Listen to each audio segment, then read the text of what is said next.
حدیث کا نمبر ہے 2643 2643۔ آقا علیہ الصلوۃ والسلام فرماتے ہیں کہ اللہ تعالیٰ ابتدائی 40 دن تک انسان کے اس پانی کے قطرے کو ماں کے پیٹ میں رکھتا ہے، پھر اس کے بعد 40 دن اللہ تعالیٰ اسے جمع ہوا خون بنا دیتا ہے، پھر 40 دن گزرتے ہیں رب تعالیٰ اسے خون کا لوتھڑا بنا دیتا ہے، گوشت کا لوتھڑا بنا دیتا ہے خون سے۔ پھر اللہ تعالیٰ ایک فرشتہ بھیجتے ہیں، وہ فرشتہ اس کے اندر اپنی روح پھونکتا ہے۔ کیا پھونکتا ہے؟ روح پھونکتا ہے۔ پھر اس کے لیے رزق لکھتا ہے کہ اس نے زندگی میں کیا کیا کیا کیا حاصل کرنا ہے یا حاصل کر سکتا ہے، وہ لکھ دیتا ہے اللہ۔ اس کے بعد اللہ تعالیٰ اس کی موت اور حیات لکھ دیتا ہے، زندگی کتنی ہے، مرے گا کب۔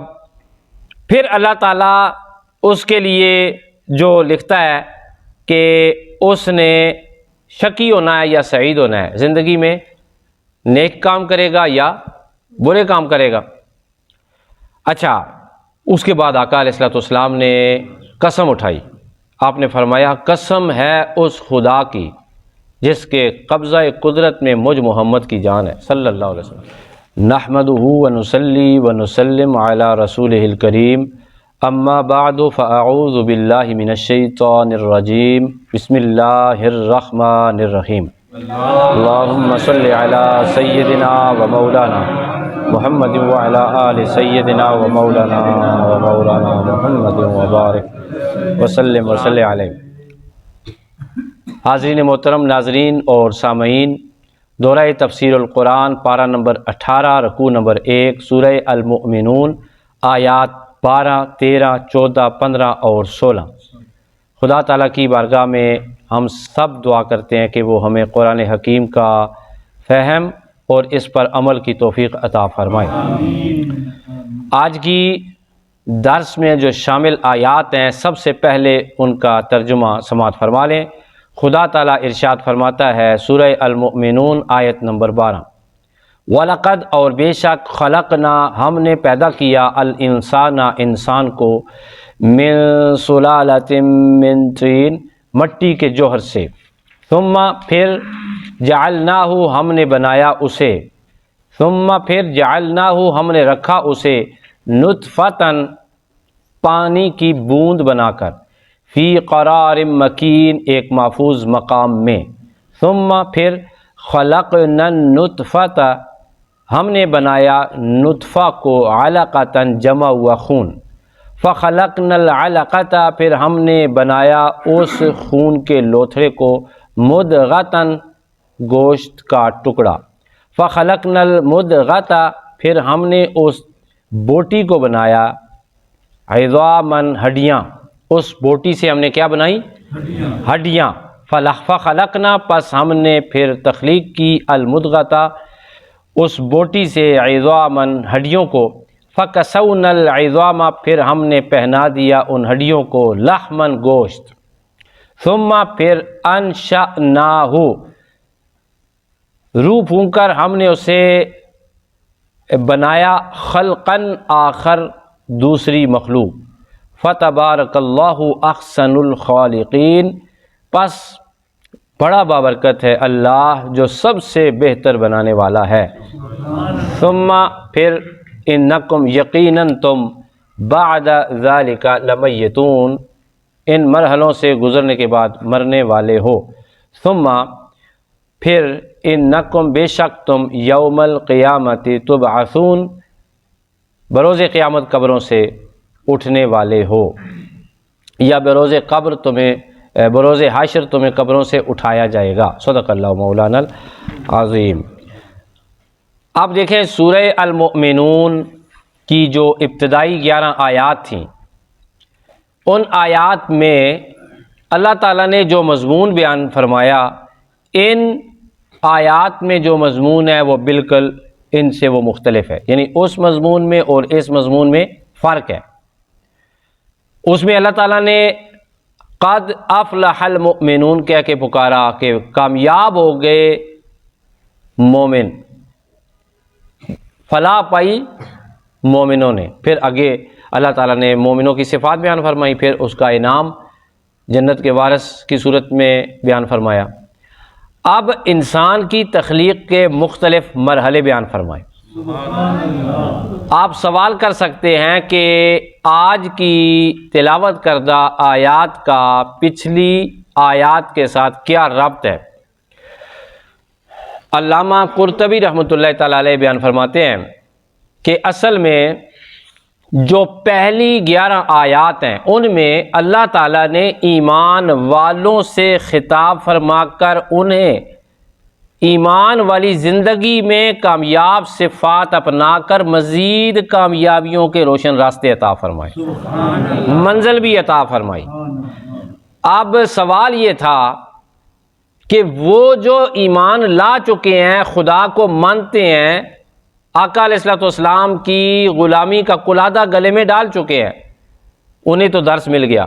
اب وہ لوگ جو سرے سے خدا کو مانتے ہی نہیں ہیں، کہتے ہیں خدا تعالیٰ جو ہے، بعض ایسے ہیں کہتے ہیں خدا کا وجود ہے ہی نہیں ہے، تو اب ان کے لیے اللہ رب العزت نے اپنی قدرت کاملہ کی بہت ساری نشانیوں میں سے ایک باکمال نشانی بیان فرمائی کہ دیکھو تم انسان ہو، اور انسان جب نوجوان ہوتا ہے یا کسی بھی مرحلے میں ہوتا ہے تو وہ بعض اوقات شیشہ دیکھتا ہے، کہتا ہے جی میں بڑا سونا ہوں، تو میں بڑا اچھا ہوں، میں بڑا لائق ہوں، تو یہ ہوں تو وہ۔ اللہ فرماتا ہے دیکھو تو صحیح، رب جو تمہارا ہے، جس نے تمہیں پیدا کیا، اس نے کتنے باکمال طریقے سے تمہیں پیدا کیا۔ کبھی دنیا کے اندر سائنس نے کتنی ترقی کر لی، کوئی ہے جو پانی کے ایک قطرے سے اتنی بڑی مخلوق بنا سکے؟ ممکن ہی نہیں ہے۔ صرف اور صرف وہ پیدا کرنے والی ذات کون سی ہے؟ اللہ کی ذات ہے، کہ اللہ تعالیٰ نے کتنے کمال سے انسان کو پیدا فرمایا۔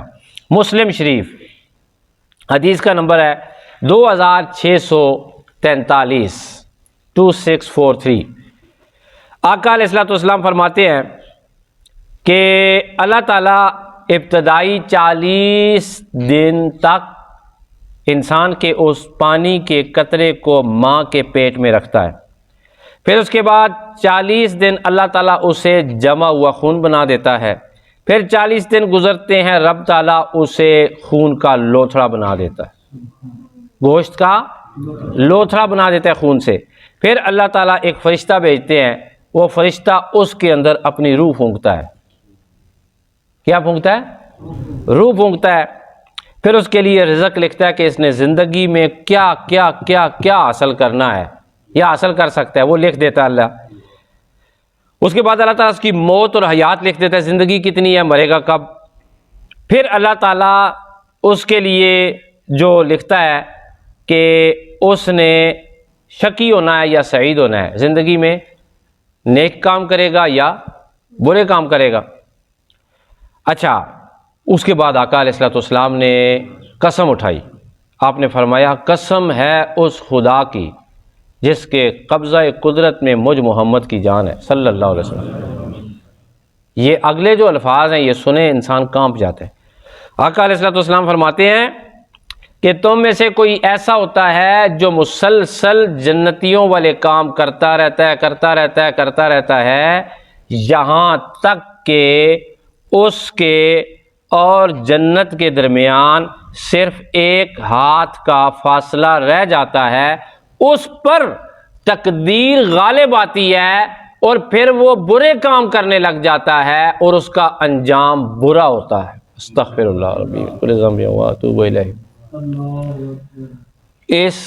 ابھی آگے حدیث کا ایک حصہ رہتا ہے، میں آپ کو سناتا ہوں۔ یہاں پہ ہمیں کیا درس ملتا ہے اس حدیث سے؟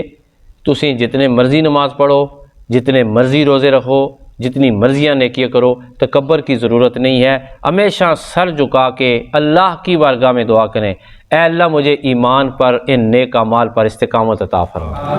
دعا کی ضرورت ہے۔ کس کی ضرورت ہے؟ ہمیں تو نہیں پتا اللہ تعالیٰ نے ہماری تقدیر میں، تو اللہ کی بارگاہ میں دعا کرنی چاہیے، یا الہ العالمین اعمال کا نہیں، ہمارے اعمال میں، ہماری زندگیوں میں، ہماری دنیا آخرت کے سارے مرحلوں میں اور معاملات میں اپنے فضل کا ہی غلبہ رکھنا۔ اس کا فضل ہوگا تو کمال ہو جائے گا، اس کا فضل ہوگا تو بات ٹھیک ہو جائے گی۔ یہ حدیث عبادت گزاروں کے لیے عاجزی کا درس لے کے آئی ہے۔ پھر آقا علیہ الصلوۃ والسلام فرماتے ہیں کوئی بندہ ایسا ہوتا ہے تم میں سے کہ وہ برے کام کرتا رہتا ہے، جہنمیوں والے کام کرتا رہتا ہے، اس کے اور پھر جہنم کے درمیان ایک ہاتھ کا فاصلہ رہ جاتا ہے، پھر اس پر تقدیر غالب آتی ہے اور پھر وہ جنتیوں والے کام کرتا ہے، پھر اس کی موت آتی ہے، اس کا انجام بڑا اچھا ہو جاتا ہے۔ سبحان اللہ۔ یہاں پر گناہگاروں سے نفرت نہیں کرنی چاہیے۔ میں نمازی ہیں تو نمازی نہیں ہے، خاص کر ہم سب کو، میں درس قرآن میں بیٹھتا ہوں تو درس قرآن میں نہیں بیٹھتا، کسی سے تکبر نہیں۔ کتنا بیلنس کر دیا ہے جی، کسی قسم کی۔ میں بنی اسرائیل کا ایک واقعہ آپ کو سناؤں۔ ایک بندہ تھا، وہ دونوں آپس میں لڑے تو وہ جو لڑنے والا بندہ تھا وہ کیا تھا؟ بڑا نیکوکار، بڑی عبادت کرتا تھا۔ اس کے منہ سے نکل گیا، دوسرے کو کہا کہ تو ہے ہی جہنمی ہے، تو کیا ہے؟ یہ لفظ کبھی بھی کسی کو نہیں کہنا چاہیے۔ وقت کے نبی پہ وحی نازل ہوئی تو اللہ پاک نے فرمایا اسے جا کے کہو تجھے کس نے اختیار دیا ہے تو کسی کو جہنمی کہے، میں نے لکھ دیا ہے تو جہنم میں جائے گا، وہ جنت میں جائے گا۔ جب وقت کے نبی نے وہ آ کے واقعہ سنایا، وحی سنائی، وہ دن کو بھی رونا، رات کو بھی رونا، صبح بھی رونا، شام کو روگ لگ گیا کہ میں کیا کر بیٹھ، توبہ ہی توبہ۔ پھر گاڈ نوز بیٹر کیا ہوا، بہرحال امید ہے کہ اللہ پاک نے ان کی توبہ قبول کر لی ہوگی، اللہ پاک غفور رحیم ہے۔ ایسا کبھی بھی نہیں کرنا چاہیے، کسی کو حقیر نہیں سمجھنا چاہیے۔ سب سے پیار کریں، سب سے محبت کریں، سب کو اچھا سمجھیں۔ آپ جس بھی عہدے پر ہیں، آپ جس بھی ذات کے ساتھ تعلق رکھتے ہیں، اللہ اسے پسند کرتا ہے جو دوسروں کو اچھا سمجھتا ہے۔ اللہ اسے سمجھتا ہے جو دوسروں کو اچھا سمجھتا ہے۔ اللہ اکبر۔ آقا علیہ الصلوۃ والسلام نے پھر فرمایا پھر تمہاری موت آ جائے گی، پھر تمہیں قبروں سے قیامت کے دن اٹھایا جائے گا۔ اچھا پیارے دوستو، آج کی اس نشست میں چونکہ 5 آیات پڑھی گئی ہیں، ایک اور واقعہ نبی پاک صلی اللہ علیہ وآلہ وسلم کے دور کا آپ ذرا سماعت فرمائیں کہ جب یہ آیات نازل ہو رہی تھیں، جب یہ آیات نازل اور تھے، اس وقت آقا علیہ الصلوۃ والسلام کے کاتبین وحی میں ایک بندہ شامل تھا، مسلمان تھا۔ کاتبین وحی میں بہت سارے لوگ شامل تھے، اس کا نام تھا عبداللہ بن ابی سرخ۔ کیا؟ عبداللہ بن ابی سرخ۔ وہ مسلمان تھا، آقا علیہ الصلوۃ والسلام کے پاس بیٹھ کے وہ لکھتا تھا وحی، یا پھر اس کے خیال کے اللہ پاک نے اس کے خیال میں وہ چیز خود ہی ڈال دی ہو۔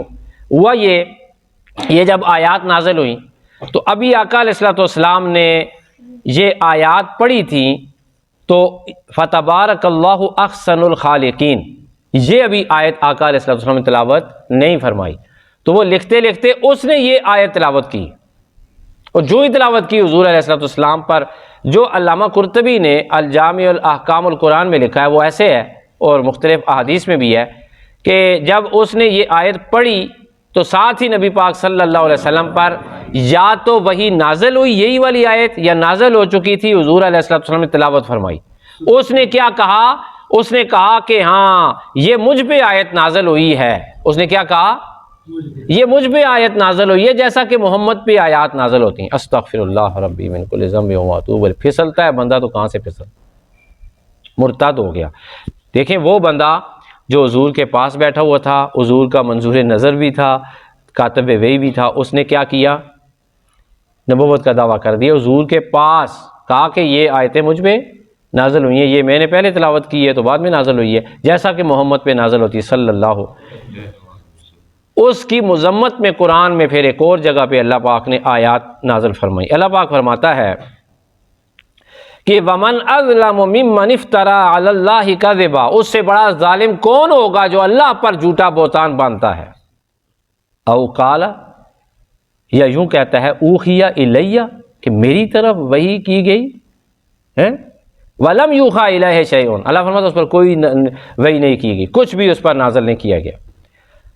وَمَنْ قَالَ، اور جو کہتا ہے سَأُنزِلُ مِثْلَ مَا أَنزَلَ اللَّهُ، کہ میں وہی کچھ نازل کروں گا جو اللہ نے نازل کیا ہے، لہٰذا اللہ نازل کرتا ہے استغفر اللہ ربی من کل ذنب و اتوب الیہ، مرتد ہو گیا، اور مرتد ہونے کے بعد پھر یہ جا کر مکہ میں کافروں سے مل گیا۔ بہرحال اس کے بعد کے جو فتح مکہ کے بعد کے واقعات ہیں وہ ذرا ڈیٹیل کے ساتھ ہیں، کسی وقت آئے تو پھر آپ کو سنائیں گے کس کا انجام کیا ہوا۔ دوبارہ بھی اس نے اسلام قبول کیا، لیکن قبول اسلام کے وقت حضرت عثمان غنی رضی اللہ تعالیٰ اس کو لے کر آئے تو بار آقا علیہ السلام کی کیا طبیعت تھی، حضور پاک صلی اللہ علیہ وسلم اس سے راضی تھے یا نہیں تھے۔ آپ درس قرآن کی محفل میں آتے رہیں اور جڑے رہیں، انشاءاللہ تعالیٰ ان واقعات کو ڈیٹیل کے ساتھ آگے کسی اور مقام پہ بیان کر دیا جائے گا۔ بہرحال آج کی ان آیات میں سب سے بڑا سبق یہ ہے کہ ہمیں تکبر اور غرور نہیں کرنا چاہیے۔ دوسرا سبق یہ ہے کسی کو حقیر نہیں سمجھنا چاہیے۔ تیسرا درس یہ ہے کہ ہمیں ہر وقت اللہ کی بارگاہ میں دعا کریں اللہ ہمیں ایمان پر موت کے وقت تک استقامت عطا فرمائے۔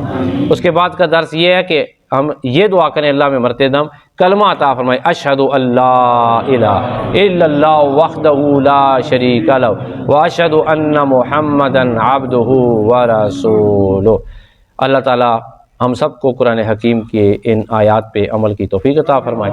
وآخر دعوانا ان الحمدللہ رب العالمین۔